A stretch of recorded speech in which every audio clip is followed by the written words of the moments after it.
Tila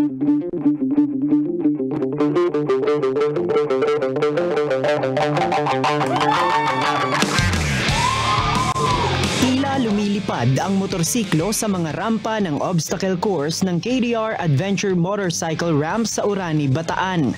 Ganyan ang naging performance ng isa sa mga sumalang sa female category ng Manibela Challenge kahapon. Pero maniniwala ba kayo na ang rider na nagpapatakbo ng motorsiklo ay isang babae at teenager lamang? Siya si Shana Tamayo na lumahok sa female individual category ng Manibela Challenge. Marami na rin siyang sinalihang competition kaya bihasa na sa pagmomotocross. So ngayon, tinitake ni Shana Tamayo yung snowman na course at siya yung pinakabata na nag-compete dito sa Manibela Challenge para dun sa female individual category. Ayon sa kanya, 7 years old pa lang ay natuto na siyang gumamit ng maliit na motorsiklo at naging inspirasyon niya ang kanyang daddy na dati ring motocross rider. Sa motocross, lahat po ng obstacle courses ay parang jumps. So, sanay na sanay po ako magpatalo ng motor and medyo nasanay na po ako sa mga bagsak. Natapos ni Shana ang course sa loob lamang ng halos 9 na minuto at ilang obstacle lamang ang nilampasan. Yung struggle ko lang po kasi is yung bike, mabigat po. And since first time ko lang mag-try ng big bike, since 85cc lang po gamit ko, nahirapan po talaga ako. And mas malakas yung bike, mas matangkad. So, yun lang yung struggle ko dun sa Elephanter. Nininervous talaga ako. Actually, sa mga races, sa motocross hindi ako nininervous sa kanya, relax lang ako eh. Pero dito, nininervous talaga. Ayon kay Coach Mel Aquino, malaki ang potensyal ni Shana sa mga competition sa international setting. Nakikita ko itong batang to, one of the future of motocross generation natin, mga young bloods kung tinatawag natin. Siguro kung may competition to abroad, isa si Shana sa magiging representative ng Pilipinas. Bukod kay Shana, kabilang din sa teenage lady rider na lumahok sa Manibela Challenge, si Jirela Sai Maximo na anak ng co-host ng Manibela TV show na si Alfred Watermax. Ayon kay Jirela, 3 taon pa lang ay gumagamit na siya ng motorsiklo kaya't meron na rin siyang skills na nai-apply para sa Manibela Challenge. Pero dahil enduro type ang motorsiklong gamit niya at first time niya lang gumamit ng big bike sa course, marami rin anya siyang ginawang adjustment.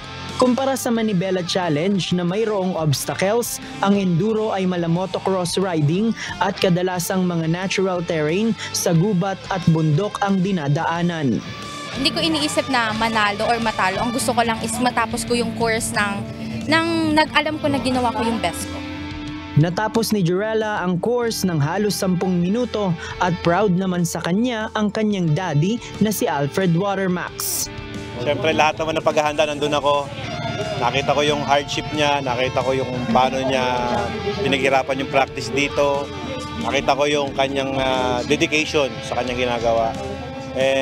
Nagbunga naman. So parang mas proud ako. Samantala ang professional circuit rider na si Jack Bunsho, malaki ang ginawang adjustment para matapos ang obstacle course. Madalas kasi niyang dinadaanan ay mga kalsada na diretso lamang at mabilis ang pagpapatakbo ng motorsiklo.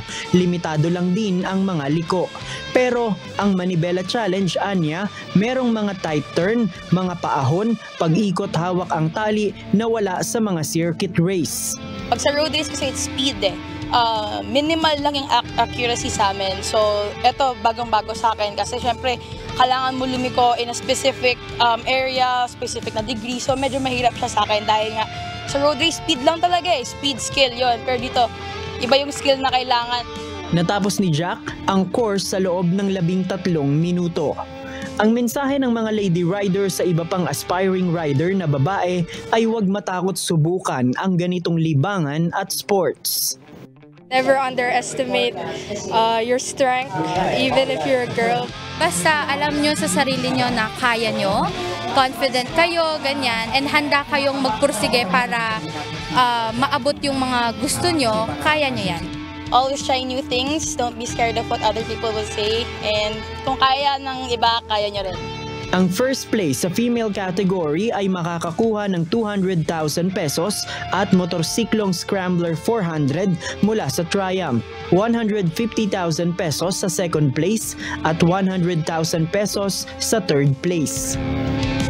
Sa June 16, isasagawa ang awarding ceremony at doon malalaman ang kanilang official running time kasama na ang dagdag na oras dahil sa kanilang mga penalty. JP Nunez, UNTV, News and Rescue. Diyos ang aming sandigan, serbisyo publiko ang aming pinahahalagahan.